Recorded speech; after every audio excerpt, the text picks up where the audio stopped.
Самолёт is the word for airplane in Russian.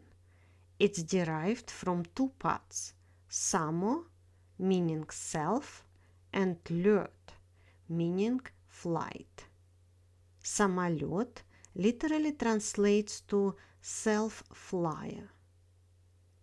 Interesting fact, the word самолёт existed in the Russian language before the invention of the airplane.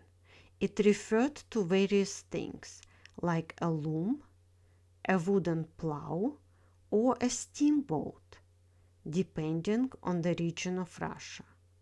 Many Russian fairy tales mention a magical flying carpet called ковёр-самолёт.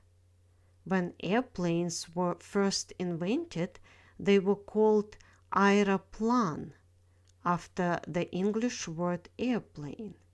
The name самолёт was adopted in the middle of the 20th century, thanks to the Russian poet and pilot Vasilii Kamenskii.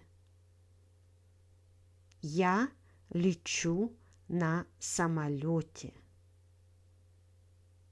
If you enjoyed this video, don't forget to like, share, and subscribe for more language tips. Thank you.